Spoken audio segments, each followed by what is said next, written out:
How you doing? Mrparka here to review two from Concept Media Films.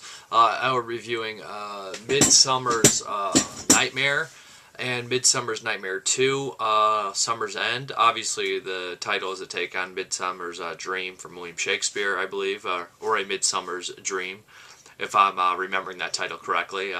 But anyways, the Midsummer's Nightmare is kind of like, it's a slasher film, but it kind of feels like it's not like a throwback to the 80s slasher movies. It's almost kind of like a reminiscent of something like I Still Know What You Did Last Summer, or Scream, or Urban Legend, or one of those kind of 90s hip style slasher movie type deals. But on a much lower budget, of course.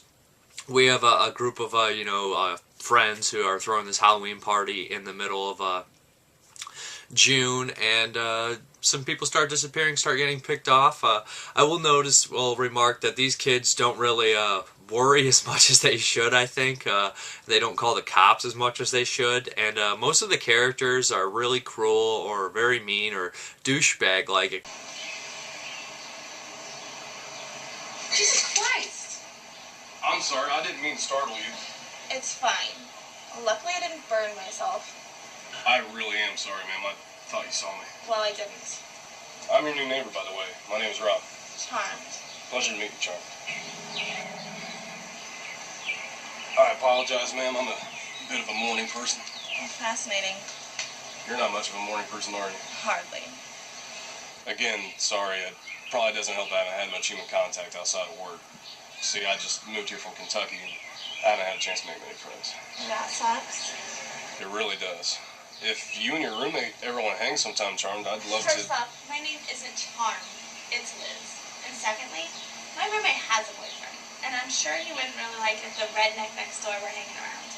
And I'm not into men. Redneck, wait. Liz, I'm sorry. I didn't mean to... Yeah. Most guys never mean to.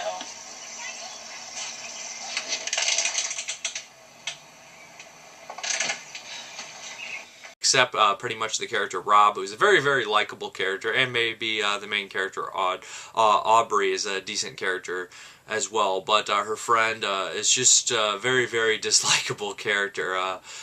The film's dialogue, I thought, was actually written fairly well. I caught myself laughing out loud a couple times during the dialogue. I felt it to be fairly realistic at points. Other times, it's your kind of your partying type fiasco stuff, which is very generic stuff, and a lot of people like that are very annoying at parties, but it fit with the movie. As for the gore and stuff like that, the kills, they're kind of subpar, just your typical kills. Most of the time it's off screen and things like that, or the bodies, it's just quick cuts, knife stabs in and maybe some blood here and there. No elaborate special effects or anything like that.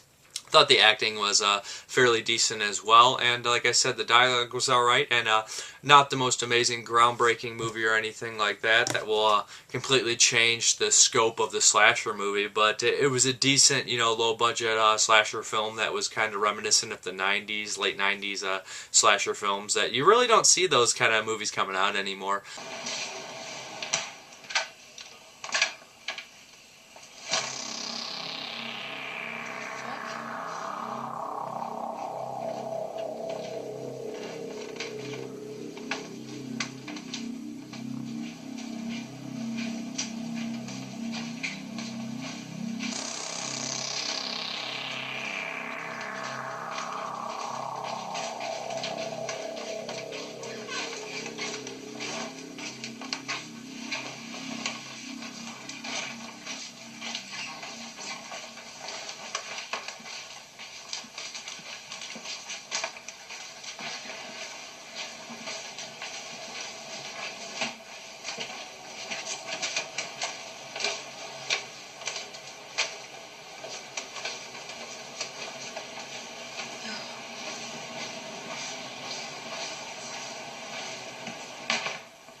Polly, please just call the cops. You have to call the cops. He's here. Tell me what is going on.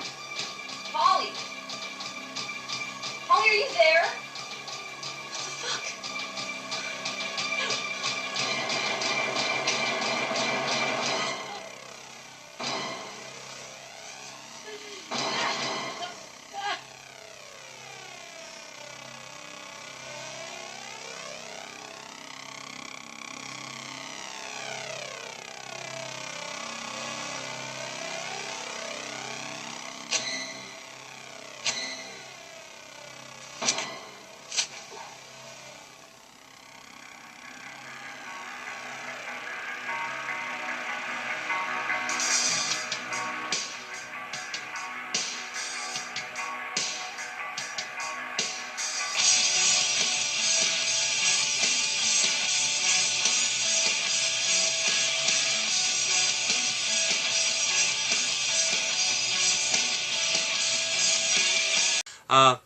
And then the sequel, which came out, I actually have some sort of disadvantage here because I watched the sequel first for whatever reason. Not very intelligent on my part to do that at this point when I had both options to me. But I watched the sequel first, so the spoiler of the killer was already done for me, and I think that it would have been a little bit obviously more of a surprise to not know who the killer is going into the first movie, and going into the second movie first, it would have actually helped to see the first movie because there's a lot of characters in the second movie. I believe that the second movie, Midsummer's Nightmare, Summer's End, is the production values are better. It has better lighting, a better camera, better sound, things like that. But I think that the writing is a little weaker. I think that the characters are a little more, unrealistic, if that makes any sense. It's kind of a mess and a lot of people reminiscing about things and bringing up the past and whatnot. So I was thinking, oh crap, I really should watch the first one. But I caught on and was into it, but they bring back as many of the characters in the first movie as they can, add a bunch of new ones. They do something that's kind of a cheap no-no in a lot of movies, but almost every type of movie and level of budget and every genre of movie has been guilty of this before. Casting the same actress and having them play a twin sister, that happens here. And one of the actresses could not come back, so it's a different actress, which might bother some people as well. But a couple of the original actors and actresses do come back. Like I said, this one, the production values are better, but I think that the script is, the dialogue is a little less realistic in this one, and it's a lot less fun than the first one. There is a good monologue at the end that I will say that our main character spews about the final victim, But I think that these people really would have called the cops immediately, and this movie probably would have been over within the first 10 minutes. But then you wouldn't have a movie in that case. I just think that the people were ridiculously moronic in this one. I just don't think that some of the actions they did made much sense. But again, if you're watching a slasher movie, most people really don't do things that make sense. Or, like I said, the movie would be over, or they'd outsmart the killer like that in the very beginning. But without giving who the killer is, who the killer is in both the movies away, I'll keep it at that. But if you like kind of low-budget slasher movies, don't look for gore in these movies. Gore's not like the spotlight. There's a little bit of nudity in the second one, and I guess there's some male butt in the first one, if people are looking for that. But the second one has Erin R. Ryan's in it as well. She's a new addition to the cast. And like I said, a couple of the actors come back from the first one. All around, I preferred the first one over the second one, which is kind of funny because the same thing happened recently with a pair of movies, the Junk Bucket films. I preferred the first one over the second one. The first one had a certain charm more to it than the second one did, and I think this feels the same way. I think that it elongates a story that necessarily didn't need to be continued, if that makes any sense. But I do kind of like the killer in the movie. I think that it was kind of a surprise, and I think the killer's motives are, kind of fun, and, some people might enjoy the killer's motives, I guess. People sometimes are very sour about things like that, I guess. But if these sound like they're up your alley, like I said, I enjoyed the first one. The second one I thought was so-so, but I said these are like reminiscent of the 90s slasher movies, which a lot of people hate anyways, but a lot of people do enjoy. But thank you very much for watching, and have a good one. Pour yourself another glass. I'll be right back. What a weird fucking family.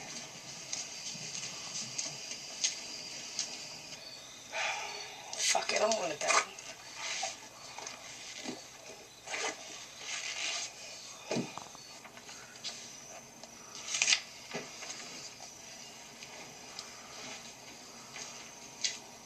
Lenny, come over and keep me company.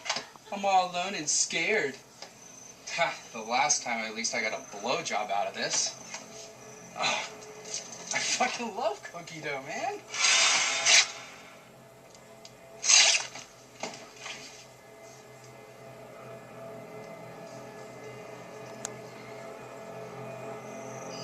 Hey, Audrey. Yeah, it's Diana.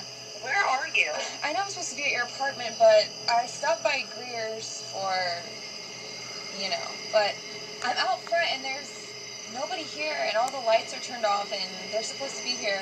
Okay, when did you get there? Just now. And the girls that are coming by? No, I always just drop in. Diana, get out of there and call the police. Should I? I'm not joking. Okay, Go. okay. Can you get somewhere safe? Yeah, I can. Do not go in that house. All right, got it. See you soon.